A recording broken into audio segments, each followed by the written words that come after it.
Y a comienzos de programa me han visto con una tarántula en la mano, aquí la tenemos en la mesa. Soy valiente, pero no lo soy tanto, y es que realmente lo que se trataba no es de una tarántula en sí, sino de la muda de este artrópodo. Y es que hemos traído parte del acuario de Zaragoza hasta el plató de Esta es mi tierra y me acompaña Carlos Vicente. Muy buenas tardes. Buenas tardes. Bueno, ¿qué es una muda? Bueno, a ver, una muda es, digamos, la última capa, en el caso de los reptiles, la última capa de la epidermis, que se desprenden de ella para poder crecer. En el caso de la tarántula, como tú decías, es un exoesqueleto porque no tienen huesos como nosotros o como los reptiles. Entonces, digamos que las tarántulas y los artrópodos crecen y crecen y crecen Claro. dentro, y para poder aumentar su tamaño tienen que desprenderse de ese esqueleto. Claro, no es como un vertebrado, ¿no? Que le van creciendo los huesos poco a poco, ¿no? Exacto, exacto. Entonces se tiene que desprender de... Por eso ese aquí podéis ver que es prácticamente real, parece. que parece una tarántula Claro. de verdad, y se desprende de los quelíceros y puedes ver los dientes de la tarántula y los pelitos que tienen las patas. Entonces es como si fuera una tarántula completamente nueva cuando pierde la piel. Qué curioso. Tenemos aquí diferentes ejemplos, ¿no?, de estas mudas. Impresionante la serpiente, ¿no? Sí, a ver, esta es una pitón, pitón. amatista que mide en torno a los 4 metros. Y bueno, en el caso de las serpientes cambian la piel por completo de una pieza entera. Esta ya es un poquito viejita y se nos ha partido por algún sitio, pero desde la primera escama que tienen encima de la boca hasta la punta de la cola es una pieza. Incluso si os fijáis, las serpientes no tienen párpados, están siempre con los ojos abiertos. No es que no tengan párpados, es que es una escama transparente que les protege el ojo. Entonces en la muda se puede observar incluso esa escama. Y Carlos, ¿hay alguna época del año en la que los animales muden más? A ver, en primavera, por ejemplo, en época de abundancia, siempre se alimentan más, entonces el periodo, digamos, entre muda y muda es más corto que en invierno, en otoño, en épocas donde se alimentan menos. Bueno, ya hemos visto cómo muda la serpiente, cómo muda esa tarántula, y aquí lo que tenemos... Esos son insectos corteza.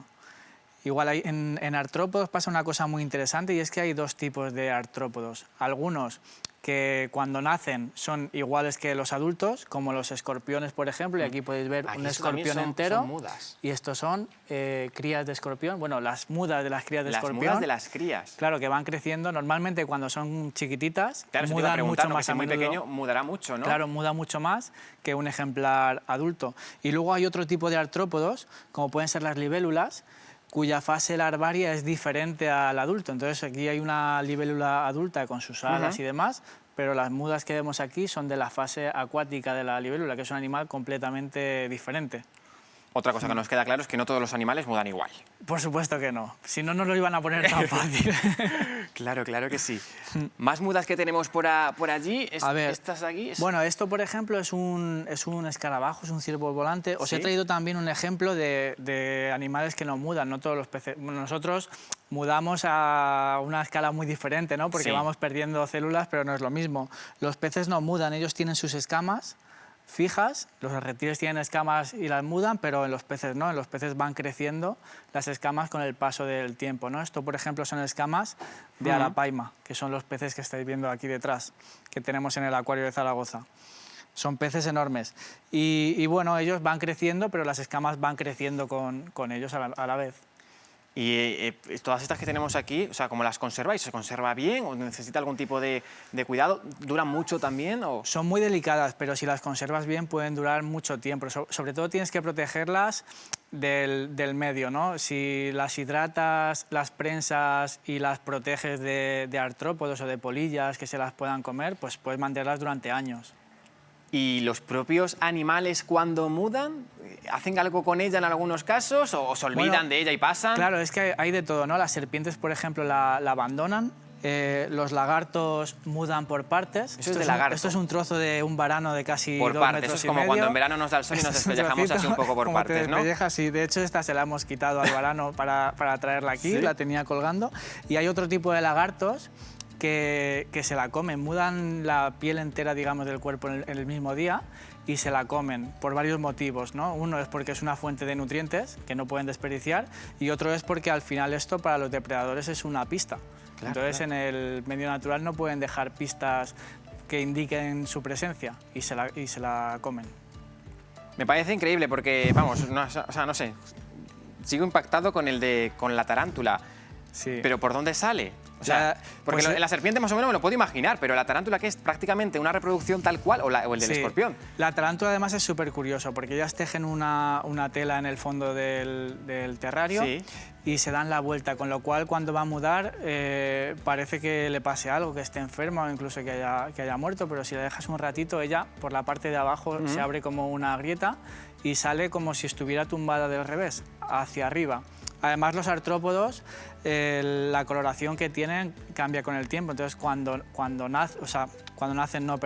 mudan, son especialmente vulnerables porque son más blanditos, tienen que tener el exoesqueleto más blando para poder sacarlo de dentro, ¿no? Y pasa un tiempo hasta que se oscurece y coge su color. Entonces, pues las tarántulas, las cucarachas o los cangrejos, después de mudar, son blanquitos y parecen que sean animales albinos. Bueno, dejamos este material biológico y nos vamos ahora con seres que están vivos ahora mismo. Es que el pasado domingo los gallipatos del acuario de Zaragoza tuvieron su puesta de huevos. Pues sí, ¿Qué es un gallipato? Vamos a empezar por ahí. A ver, un gallipato ya tiene un nombre bastante curioso para empezar, ¿no? Porque ni el gallo ni el pato son anfibios, son urodelos, como has dicho antes perfectamente, ¿no? Hay 3 tipos de anfibios, pero los más conocidos pues, son los anuros y los urodelos, ¿no? Los anuros son ranas y sapos, que no tienen cola, y los urodelos son anfibios con cola, que serían salamandras y tritones. Este es el tritón más grande de Europa. No es que sea excepcionalmente grande, mide unos 20 centímetros más o menos, lo que pasa es que en general los tritones son muy pequeñitos, ¿no? No es como la salamandra japonesa, que mide 2 metros de largo, ¿no? Pero en Europa es bastante grande. Y bueno, es el de nuestros ríos, pues es uno de los anfibios más emblemáticos que tenemos. Y en el acuario tenemos un grupito, y justo como has dicho, hace unos días hicieron la primera puesta de este año, y los huevos estaban empezando a eclosionar hoy. Las larvitas estaban empezando a eclosionar hoy. Los estamos viendo ahí, son esos puntitos blancos, ¿no?, que vemos ahí enganchados en la vegetación. Los huevos de los anfibios, bueno, los anfibios siempre necesitan un punto de agua para reproducirse, ¿no?, aunque vivan en el desierto. Los huevos no tienen una cáscara dura, son como una bolita gelatinosa transparente y dentro está el embrión.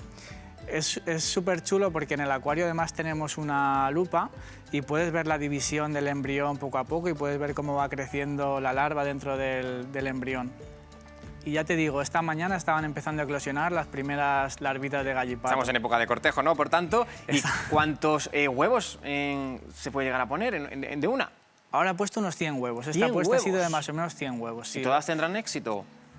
Normalmente no, porque los anfibios generalmente ponen muchos huevos porque no todos son fértiles, algunos son depredados por... ¿no? Entonces al final a estado adulto llegan unos poquitos. Con suerte en el acuario pues llegarán adultos muchos más individuos que en libertad, por supuesto. Bueno, claro, pues muchísimas gracias. Seguiremos muy pendientes de todo lo que nos contáis siempre desde el acuario de Zaragoza, que es muy, muy interesante. Nada, gracias a vosotros por dejarnos venir a contarnos todo esto. Encantados estamos.